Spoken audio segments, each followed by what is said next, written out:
শুভ সন্ধ্যা বন্ধুরা।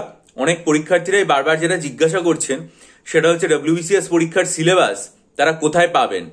দেখুন, আপনাদের কি ওয়েবসাইটটা দেখিয়ে দিচ্ছি, একবার দেখে নিন ভালো করে, par.wb.gov.in।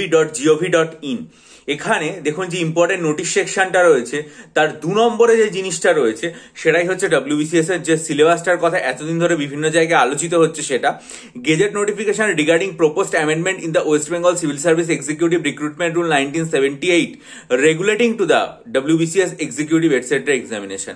আপনারা প্রত্যেকে WBPAR এই ওয়েবসাইটটাতে যাবেন অথবা par.wb.gov.in ওয়েবসাইটে যাবেন, গেলেই দেখবেন ইম্পর্টেন্ট নোটিশ সেকশন এবং তার মধ্যে এই গেজেট নোটিফিকেশনে ক্লিক করলে আপনাদের সামনে পুরো PDF যেটা রয়েছে সেটা খুলে আসবে।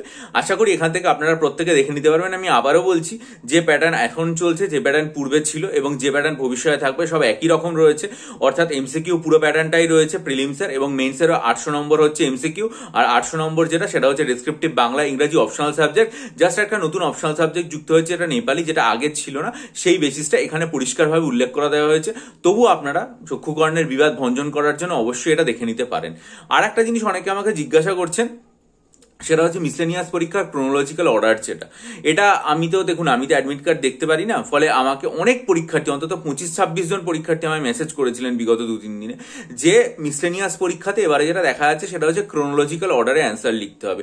এটা আমার কাছে প্রথম জানা, কারণ আমি যখন WBCS পরীক্ষা ক্র্যাক করেছিলাম তখনও তো আমাদের সময় জেনারেল স্টাডিজ পেপার বা আমাদের তো পুরোটাই ডেসক্রিপটিভ হতো মেন পরীক্ষা, এবং সেখানে একই রকম ভাবে 8খানা কারেন্ট অ্যাফেয়ার্স থাকতো, এক একটা নম্বর যেটা থাকতো সেটা হচ্ছে 12.5 নম্বর করে, এবং ডেসক্রিপটিভ কারেন্ট অ্যাফেয়ার্স অ্যান্সার লিখতে হতো। সেখানে গ্রুপ A এবং গ্রুপ B থাকতো, বলা হতো দুটো গ্রুপ আলাদা আলাদাভাবে লিখতে এবং প্রত্যেকটার ভাষা যেন একই রকম থাকে, অর্থাৎ গ্রুপের একটা উত্তর যদি বাংলায় লেখেন আর একটা উত্তর ইংরেজিতে লেখেন এরকম না, পুরো উত্তরটা একই ভাষায় লিখবে, কিন্তু এরকম ভাবে পরপর লিখতে হবে সেরকম কোনো ব্যাপার কিন্তু প্রশ্নপত্রে ছিল না।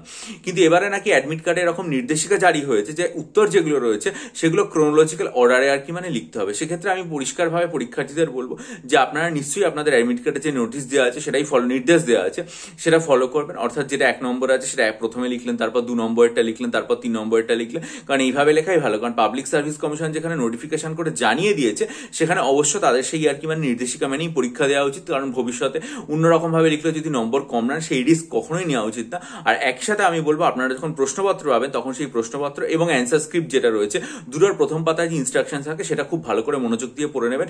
আশা করি তারপরে আপনাদের সিদ্ধান্ত নিতে বিন্দুমাত্র কোনো অসুবিধা থাকবে না।